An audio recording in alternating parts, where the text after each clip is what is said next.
آمد مصطفیٰ مرحبا مرحبا۔ ماہ ربیع الاول کا مہینہ تشریف لا رہا ہے۔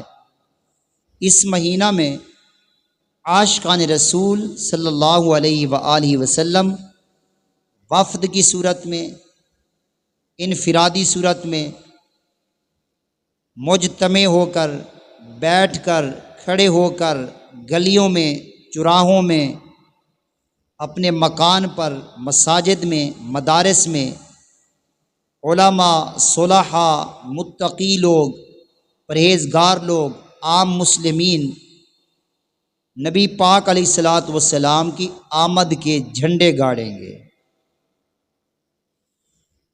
اور پھر یہ اظہار مسرت کریں گے کہ یہ وہ مہینہ ہے جس میں نبی پاک علیہ الصلاۃ والسلام کی مبارک آمد ہوئی۔ تو اس میں یہ سوال پیدا ہوتا ہے، کیا جھنڈے لگانے سے میلاد ہوتا ہے؟ ربیع الاول کے دن جلوس نکالنے سے میلاد ہوتا ہے؟ کیا تقاریر اور نعت شریف گلیوں کوچوں میں پڑھنے سے میلاد ہوتا ہے؟ طویل لوگوں کے لیے کھانا پیش کرنا اس دن کو، کیا اسی کا نام میلاد ہے؟ تو ہم ڈکلیئر کرتے ہیں کہ میلاد کہتے کسے ہیں۔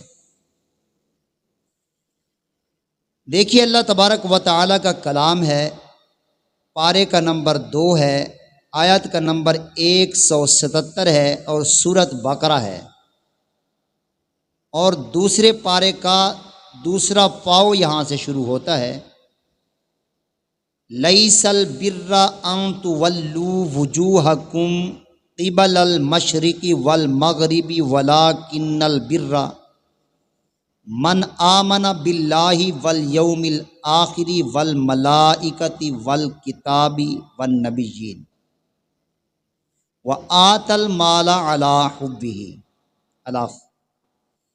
اس آیہ مبارکہ میں باقاعدہ فرمایا گیا کہ اصل نیکی یہ نہیں کہ مشرق سے مغرب کی طرف اپنا رخ پھیر لو، بلکہ اصل نیکی یہ ہے کہ ایمان لاؤ اللہ پر، ملائکہ پر، کتاب پر، اس کے پیغمبروں پر، یہ اصل نیکی ہے۔ وآت المال علی حبہ، اور اللہ کی محبت میں اپنا مال خرچ کرنا۔ یہ آیہ مبارکہ آخر تک پھر یہ تمام عہدوں کو بیان کرتے ہوئے مکمل ہوتی ہے۔ تو اس میں اللہ کی رضا کے لیے جو خرچ کیا جائے یہ نیکی ہے۔ نیکی کرنا عبادت ہے، اور عبادت اللہ کی جاتی ہے، اور اس آیہ مبارکہ میں ایمان کا ذکر آیا ہے، کتاب پر اور نبیوں پر۔ تو ہمارا ایمان آخری الزمان نبی محمد مصطفیٰ صلی اللہ علیہ وآلہ وسلم کی ذات اطہر پر ہے، کیونکہ جس دن آپ پیدا ہوئے وہ خوشی و مسرت کا دن ہے۔ تو اس میں پھر مختلف انداز میں علماء کرام بیان کرتے رہتی ہیں، پھر اس کے ساتھ حدیث مبارکہ بھی بیان کرتے رہتی ہیں۔ ایک حدیث نہیں بلکہ احادیث کی روشنی میں اس کا بیان، اس کا مفہوم عوام تک بڑے آسان پیرایے میں پیش کرتے رہتی ہیں۔ تو یہاں سے یہ ظاہر ہو رہا ہے کہ صرف جھنڈے لگانے کا نام میلاد نہیں۔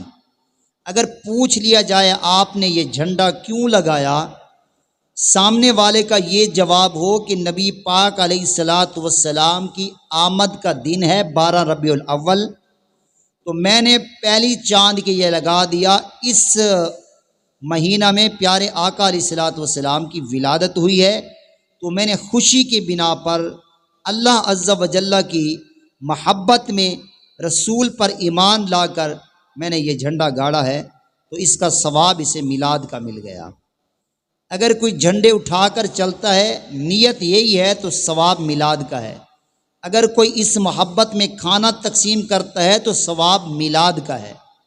میلاد ایک نام ہی ایسا ہے جو خوشی کا دن ہوتا ہے، میلاد جس میں ولادت ہو اور ولادت پر خوشی منائی جاتی ہے۔ اگر کوئی بھئی یہ کہے کہ میرے گھر میں آؤ آج ہم اکٹھے ہو جائیں، پھر وہ چائے کی پیالی پیش کرے، اس سے پوچھا جائے آج خیر کی چائے آپ پلا رہے ہیں، آگے سے وہ جواب دے آپ کو علم نہیں ہے، آج آخری الزمان نبی میرے پیارے مصطفیٰ صلی اللہ علیہ وآلہ وسلم کی مبارک آمد کا دن ہے، تو یہ بھی میلاد ہے۔ جو بھی کوئی نیکی کرے اور نیک نیتی کے ساتھ نبی پاک علیہ الصلاۃ والسلام کی آمد کی خوشی میں جو بھی کام کرے، جائز کام کرے، نیک کام کرے، حضور کی آمد پر کرے، تو یہ بھی میلاد ہے۔ پھر اس میں یہ نہیں ہوگا کہ آپ تال بجائیں، سرتال بجائیں، پھر آپ ناچیں، تو یہ تو کام ویسے بھی شریعت مطہرہ نے حرام کیے ہیں۔ جب کہ صاحب شریعت نے اسے حرام قرار دیا تو اس پر ثواب نہیں، الٹا عذاب ہے، لیکن جس کام سے نبی پاک علیہ الصلاۃ والسلام نے منع نہیں فرمایا اور وہ کام شریعت مبارک کے اندر جائز ہو جاتا ہے، اس پر اجماع ہو جاتا ہے، اس کے اوپر نبی پاک علیہ الصلاۃ والسلام کے فضائل کے پہلو آتے ہیں، تو نبی پاک علیہ الصلاۃ والسلام کی ولادت با سعادت پر جائز کام کرنے کو میلاد کہتے ہیں۔